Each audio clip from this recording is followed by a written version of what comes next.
Y aquí seguimos en directo a la sierra, en Canal Sierra de Cádiz, hoy miércoles 27 de octubre, y vamos a seguir pues bueno, contando más cositas, pero antes tenemos una invitada especial. Buenos días, Blanca Lafuente. Buenos días. Ya la tuvimos hace poquito con Antonio Romero. Blanca Lafuente, pues bueno, aparte de ser diplomada en podología, kinesióloga, tiene también muchos más títulos, pero la verdad que nos podríamos llevar toda la mañana con títulos y cursos que tiene, da clases en la universidad, en definitiva también tiene pues bueno la clínica Lafuente en Arcos de la Frontera. Que aparte de podología también hay una especialidad en psicología, ¿no? En fisioterapia. Y en fisioterapia, exacto.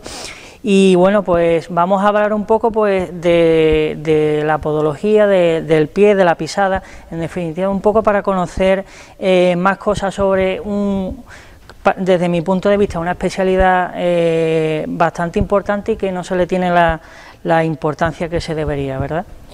Bueno, la realidad es que al final a nuestra consulta, y aquí creo que puedo hablar por todo el gremio de la podología, viene la gente ya cuando tiene problemas. No es raro que vengan para prevenir, ¿no? Aunque sí que es verdad que ya nos empezamos a encontrar a los hijos de aquellas personas que en algún momento necesitaron de nuestros servicios porque estuvieron mal y quieren ver si sus hijos realmente necesitan algún tratamiento o pueden tener algún problema. Pero todavía nos queda mucho trabajo para ser conocidos, ¿no? Sí, sobre todo lo hablamos anteriormente, en publicidad, de por qué no está en la seguridad social, ¿no? Bueno, en la seguridad social hemos querido introducirnos en muchas ocasiones porque creo que somos como profesión y como colectivo una herramienta muy interesante para tratar pies como el pie diabético. A nadie se le da mejor el pie diabético que a un podólogo. Y luego también para la prevención de otro tipo de lesiones, ¿no? Como problemas de rodilla, problemas de espalda o problemas del propio pie, ¿no? Creo que podríamos hacer una gran contribución dentro de la seguridad social, pero hasta ahora lo que tiene contratado la seguridad social pues es la prescripción de tratamientos a través de las ortopedias. Claro, como plantillas y demás, ¿no? Que a veces te recetan plantillas y a lo mejor aparatos para el pie y para proteger la rodilla, ¿no? Claro, pero con poco criterio bajo mi punto de vista, en el sentido de que nosotros pues estudiamos muchísimo sobre el pie. La mayor parte de casos de mis compañeros han estudiado uno o varios máster para hacer unos tratamientos súper adecuados, y luego la realidad es que lo que llega a la ortopedia es una receta en la que muchas veces al paciente no se le ha mirado bien qué es lo que necesita, y el ortopeda pues hace lo que puede normalmente a través de un tratamiento que ya está prefabricado, no diseñado para la persona en concreto. Claro, es que me imagino en la podología ha avanzado muchísimo, como has dicho, ya prácticamente no solo se estudia podología, sino también otros avances, ¿no? que van saliendo, porque realmente es que informándome sobre la entrevista veo que es muy importante el tema del pie, porque es que afecta absolutamente a prácticamente, es lo que sustenta el cuerpo. Todo lo que pones bajo el pie tiene un efecto sobre todo el cuerpo. Para que lo entendamos un poco mejor, el cuerpo funciona por cadenas musculares. Los músculos forman cadenas que van desde la planta del pie hasta la cabeza. Cuando te pones de pie, si un músculo de una cadena falla, solo un músculo hace que toda la cadena al ponerse de pie falle, con lo cual le llamamos muchas veces a las lesiones ascendentes o descendentes, porque puede ser que un problema del pie te cause un problema del hombro.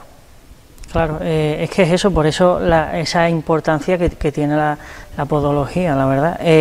Hablabas del pie diabético. Creo que es bastante importante porque, por desgracia, hay muchas personas con diabetes, que es una enfermedad bastante extendida, sobre todo en la sociedad de hoy en día, porque Sí que es verdad que hay distintos tipos de diabetes, que algunas son innatas, que ya vienen con a lo mejor heredadas y demás, pero hay otras que vienen ya pues por la mala alimentación y por otra serie de circunstancias, y sí que es verdad que uno de los principales motores a los que afecta es el pie, y es bastante grave. Pues sí, la verdad es que si hablamos de diabetes, hablamos de pandemia también. Es una real pandemia que está asolando los países del primer mundo debido a la mala alimentación o al exceso de alimentación, con lo cual estamos hablando de una cuestión que es muy importante. Sí que es verdad que los avances a nivel pues, de medicación pues, han hecho que tú puedas controlar la diabetes, pero también es verdad que cada vez nos encontramos con una población mucho más obesa. Y en ese sentido, pues cada vez desarrollaremos diabetes más tempranas y diabetes más difíciles de controlar, ¿no? En ese sentido, pues como ya comentamos el otro día, una diabetes puede hacer mucho daño a los nervios del pie y a la larga generar úlceras por presión, que se llaman. Las úlceras diabéticas no son úlceras normales, sino que se llaman úlceras por presión porque suelen aparecer en aquellos puntos del pie donde se produce una presión mayor de lo normal. Entonces ahí es donde entra en juego el papel del podólogo, ¿no? Cómo controlar esas presiones, ese exceso de presión, cómo descargar la úlcera para que se pueda cerrar y no acabe siendo una amputación. Bueno, es que estamos hablando ya de cosas bastante preocupantes y bastante serias, no es ni mucho menos algo para tener en poca cuenta, la verdad. Me comentabas anteriormente el tema de las plantillas, y yo te comentaba porque sí que es verdad que se extiende, hay un rumor que se extiende de que según algunos expertos, que a lo largo de estos años hablaban de que no era bueno ir, digamos, en plano, ¿no? Y me comentabas que bueno que hay una discrepancia, ¿no?, con lo que tú piensas. Hay una discrepancia en el sentido de que si tú usas una diferencia de tacón, o lo que se llama en running el drop, que el drop es la altura, la diferencia de altura entre la parte de delante del zapato y la parte de detrás, ¿no? Pues si hay una diferencia de altura, lo que hace es acortar toda la parte posterior a nivel neuromuscular. Entonces, en algunos casos se puede prescribir como tratamiento, pero la realidad es que si nos pensamos como animales, no como seres humanos, ¿no? Al final hemos nacido con los pies para no usar ni siquiera zapatos. Entonces, valorar esa circunstancia de usar tacón o no usar tacón, pues dependerá de casos muy concretos y de situaciones muy concretas, pero en términos generales deberíamos de ir con zapato plano. Claro, es que lo que pasa es que a veces somos presos de las modas, bueno, sobre todo, sí que es verdad que sobre todo las mujeres, ¿no?, con el tacón, que suele ser, pues bueno, un calzado, uno de los más utilizados por las mujeres, y eso al final, pues a la larga yo creo que no debe ser bueno, me imagino, ¿no? Pues no lo es. Ocurren varias cosas cuando te subes encima de unos tacones. La primera es que tu peso se anterioriza, te vas hacia adelante, con lo cual vas a generar una cosa que se llama una una hiperlordosis lumbar. La curvatura de las lumbares va a aumentar y pones en riesgo toda esa zona. Al aumentar las lumbares también aumenta la curvatura, digamos, de la chepita, sí, ¿vale? Y de forma compensatoria, porque el cuerpo tiene objetivos a nivel postural muy básicos y complejos a la vez, ¿no? Pero el objetivo del cuerpo es vista en horizontal, oído en horizontal y pies en su horizontalidad para mantener el equilibrio. Claro, es que yo la verdad, ahora mismo me viene al caso en la antigüedad, por ejemplo, lo que hacían en la cultura china, ¿no?, que lo que hacían es que para que el pie fuera más pequeño, incluso hasta se lo deformaban, ¿no? Es algo, la verdad, que es un poco bastante primitivo, pero bueno, hasta hace poco sí que es cierto que la mujer tuviera el pie pequeño era bien visto y se utilizaba como una persona con buen gusto, entre comillas, ¿no? Por desgracia se pensaba así hasta hace bien poco. Bueno, piensa que hablamos de China, podríamos hablar de España perfectamente. Sí, exacto. Y te voy a contar una anécdota todavía más particular que no señala en este caso a las mujeres, sino a los hombres. Cuando yo empecé a trabajar, nosotros siempre hemos visto muchos futbolistas, y los futbolistas hace unos años tenían una moda de llevar incluso hasta 2 y 3 números menos de zapatos, porque decían que si no, no sentían bien el balón. Pues... O sea que no se ciñe solo al ámbito femenino ni a un ámbito lejano a arcos. No, claro, yo es que a lo mejor cuando eres pequeño, yo recuerdo que sí que es verdad que cuando yo hacía deporte y eras pequeño, sí que quedaba bien, con 10, 12 años más o menos, quedaba bien que tuvieras un número más que los demás. Eso quedaba bien, pero claro, a la larga ya te das cuenta que es un peligro tanto llevar un calzado con más número de tu pie, como tener un calzado mucho menor del pie que realmente debes de tener, ¿no? Es así, es difícil medir muchas veces el tallaje, es complicado. Claro, porque ahora es que ya antiguamente, pues bueno, las tallas no estaban tan, pero ahora sí que es verdad que en según qué marcas de zapatos deportivos ya tenemos 40 y medio, 41 y medio, sí, ya un poco te va, pero claro, también es verdad que dependiendo yo por ejemplo tengo ahí, dependiendo de la marca de zapatos, tengo un número más o un número menos. Yo tampoco entiendo bien eso, porque supongo que no habrá una medición. No está estandarizado, cada marca utiliza su propio patronaje y en este caso pues tú te sometes a la marca. Sí que es verdad que dentro de una marca, si eres un 40, pues lo normal es que todos los zapatos de esa marca te puedas comprar una talla 40, pero puede variar y de marca a marca puede ser que cambie tu número. Hablabas anteriormente del running, ¿no? Algo que está ahora tan de moda, porque la verdad que ahora la gente, pues también es verdad que creo que es algo sano, ahora sale muchísimo a correr. Para una persona que quiere empezar a correr, ¿cuál sería más o menos, qué tiene que mirar para un buen calzado? Para tener una pisada en condiciones, sobre todo al principio, porque a lo mejor las personas que llevan ya mucho tiempo corriendo puede que a lo mejor que ya tienen un calzado adecuado, pero ¿cuál sería más o menos lo que debería mirar? Bueno, yo en ese sentido voy a ser muy individualista y me ceñiría a saber qué es lo que te falta a ti como individuo para alcanzar tu objetivo de correr, ¿vale? Individualista en el sentido de que es muy importante ver qué es lo que te falta a ti.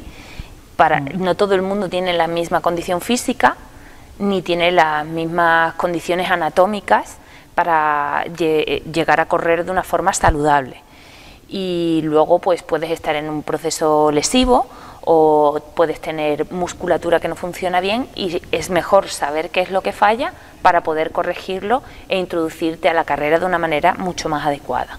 Entonces, en ese sentido voy a ser muy individualista y decir que lo adecuado es hacer un estudio particular de cada persona para saber en qué punto te encuentras y hacia qué punto te diriges. Porque si no, bueno, yo entiendo que es una afición que la gente entiende que es muy asequible e incluso barata, porque tú llegas a tu casa de trabajar, no tengo mucho tiempo, bueno, me pongo mis zapatillas y salgo a correr y no hace falta nada más. La realidad es que eso al final puede causarte otros problemas que no te permitan ni correr ni hacer otras actividades deportivas, con lo cual para empezar a correr es importante saber de dónde partes y qué cosas te hacen falta, qué ingredientes te hacen falta más allá de la zapatilla para poder correr, ¿no? Claro, es que, vamos, sé un caso particular de un familiar mío que, bueno, pues que no estaba muy en forma, y de un día para otro dijo que iba a empezar a correr, nadie le creyó, pero él lo hizo, y a los 2 días pues tuvo que dejarlo y al final resulta que tenía un esguince de rodilla que le había salido del primer día, o sea y él casi ni se había dado cuenta, pero los médicos les dijo que fue a causa de que no corría adecuadamente.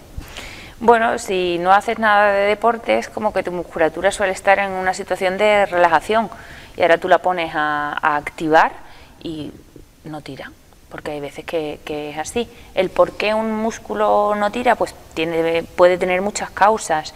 Puede ser porque se ha desactivado de forma espontánea, por sobrecarga, puede haberse desactivado porque hay algún órgano que está funcionando mal, puede ser porque pisas mal, puede ser porque entrenas mal, puede ser por muchas razones, y por eso te digo que hay que ser extremadamente individualista a la hora de tratar a cada persona, porque cada uno, teniendo la misma lesión, diferentes personas van a tener un origen del problema diferente. Totalmente, la verdad es que sí. Después me llama mucho la atención la kinesiología. Exactamente, un poco para las personas que no sepan qué es la kinesiología. Bueno, la kinesiología para mí es una herramienta, ¿vale?, en la que tú puedes observar a través del tono muscular qué cosas estresan al cuerpo y qué cosas no estresan. En ese sentido y a este nivel yo la utilizo mucho en posturología para hacer estudios posturológicos y también para discernir de dónde vienen los problemas. Y te pongo un ejemplo, ¿vale? La periostitis del tibial posterior, que es muy común, sobre todo en corredoras que han empezado a prepararse unas oposiciones, es decir, gente que habitualmente no venía del mundo del deporte, pero que tiene que prepararse una oposición y debutan con una periostitis tibial.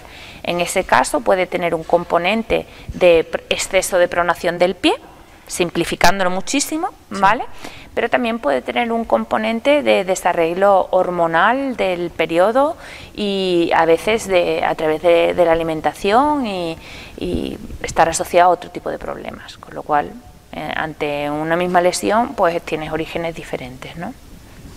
Sí, hombre, pues es la verdad que es bastante interesante porque, como bien has explicado, explica algunos síntomas que a lo mejor hay otras ciencias que no te lo pueden llegar a explicar, ¿no? Es una técnica que lo que te permite es hilar muy fino para ver qué cosas están asociadas a un mismo problema, ¿no? Me imagino que ahora muchos deportistas pues también estarán con este tipo de práctica, ¿no? Me imagino, ¿no?, que también tendrán expertos de kinesiología, ¿no? Bueno, hay deportistas muy famosos que se tratan con kinesiología. Uno de ellos es Messi. A Messi, cuando tenía aquellos ataques de vómito cuando entraba al campo de fútbol porque se ponía muy nervioso, el que le quitó ese problema fue un kinesiólogo. Mira, pues porque yo eso no lo sabía y claro, y tanto puede llegar a influir, porque es verdad, ahora que has dicho el tema de Messi y los vómitos, es verdad, hubo una época bastante larga porque estuvo bastantes meses con esa, pues no sabía yo lo de eso, pues mira, pues ya no hay nada, que cada día se aprende algo nuevo, como se suele decir el dicho. Otro tema también que a mí me parece muy importante es el tema de las uñas, porque yo creo que tampoco se le da la importancia necesaria el tema de las uñas, porque es verdad que hay personas que las uñas pues les tienen un quebradero de cabeza inmenso y no le da tampoco la importancia, y eso a la larga también provoca una serie de síntomas negativos grandes, vamos. Importante, sí, llega a ser muy invalidante. Hay gente que piensa que cada 2 semanas se le está clavando una uña y eso pues aparte de ser muy doloroso y ponerte un carácter bastante difícil, pues creo que no es necesario andar con infecciones en el dedo cada tan poco tiempo, ¿no? Y siempre hay alternativas definitivas a esos problemas. Pero es también, como bien has dicho, creo recordar al principio, que has dicho la gente va a tu consulta cuando ya está todo el mal hecho, no antes, para prevenir, ¿no? Y yo creo que también es una práctica que yo creo que con las uñas también pasará lo mismo, que me imagino que ya la gente va a tu consulta cuando ya tienen ya pues la infección o la uña que ya se le ha metido dentro de la carne, ¿no? Efectivamente, yo no creo que sea una cosa exclusiva a mi profesión, sino que lo aplicamos a todo el ámbito de la salud. Es decir, que hasta que no estamos fatal no vamos al médico, ¿no? Pues en nuestro caso es exactamente igual, no en ese sentido no hay diferencia, ¿no? Y bueno, sí, que es cierto que hay cierto trabajo de prevención, pero que al final la gente viene cuando ya está muy mal. Claro, es que realmente es verdad que sí que es verdad que mucha gente hasta que no tiene el síntoma no tal, y a lo mejor ve que tienes molestia, pero a lo mejor la molestia la vas dejando hasta que ya la molestia pasa a ser una enfermedad, porque lo leí ayer para informarme para la entrevista y leí que en la uña se ven también muchas enfermedades que puede llegar a causar el ser humano, ¿no? Que dentro de la uña puede haber infecciones bastante complicadas, que hay personas que han tenido muchos problemas a raíz de la uña. Bueno, sí, puede ser que una infección de uña te produzca una infección global, ¿vale? También puede ser que el hecho de que tengas la uña infectada, por ejemplo, de hongos, te esté hablando de que otras partes del cuerpo a lo mejor no están en su máximo equilibradas, ¿no? Hay algunos artículos que nombran que ha habido gente que, debido a tener infecciones fúngicas en las uñas y habiendo sido tratadas con los tratamientos tradicionales, con los antimicóticos, no han conseguido curárseles, pero en cambio al cambiar la dieta y al cambiar su estado anímico, sobre todo a nivel de estrés, han conseguido que esos hongos se curen, ¿no? ¿Por qué? Pues porque la uña no es una cosa que está ahí suelta, sino que está asociada a todo tu cuerpo, ¿no? Y esa visión global es importante. Y hablando de hongos, porque es una enfermedad, me imagino, también bastante extendida, ¿no? Los hongos, sobre todo ahora en verano, con las playas, las piscinas, me imagino que ahí se coge bastante hongo. También me imagino que también pues la podología tendrá mucho que ver para curarlo, ¿no? Hombre, claro, es súper importante porque los hongos de las uñas de los pies no son fácilmente curables. No existen tratamientos súper eficaces, pero sí que existen algunos tratamientos que se tienen que implementar, ¿no? Y el primero es tener la uña muy fina. Cuando tú tienes hongos, normalmente la uña se pone muy gruesa y el tratamiento no penetra hacia adentro si está así de gruesa, con lo cual la tienes que mantener muy finita, muy limpia, para que el tratamiento haga efecto. Eso a nivel antimicótico, pero también puede haber un tratamiento con láser, es decir, que hay más tratamientos a la hora de tratar los hongos, ¿no? Porque veía que ¿cómo uno sabe que realmente tiene hongos? Porque hay veces que son invisibles, ¿no? Normalmente no son invisibles, lo que pasa es que son de difícil diagnóstico. Tienes que estar muy acostumbrado a ver hongos. Una de las cosas que me pasa muchísimo es que llegan los pacientes a la consulta, no, es que o he comprado un tratamiento para los hongos o me han prescrito un tratamiento para los hongos desde pues, el médico o lo que sea, ¿no? La mayor parte de las veces no son hongos. De hecho, los hongos, aunque parece que son muy comunes, no lo son tanto, ¿vale? No lo son tanto y hay que saber discernir entre otras patologías que puede sufrir la uña, ¿vale? Entonces, el hecho de que está sobrediagnosticado hace pues, que se utilicen muchas veces los productos antimicóticos más de la cuenta y eso estropea la uña. Entonces, hay otras patologías de la uña y para discernir lo suyo es siempre acudir a un podólogo porque tenemos más criterio en ese sentido. Pues muy bien, pues la verdad que por lo menos yo estoy aprendiendo bastante, me imagino que los telespectadores también.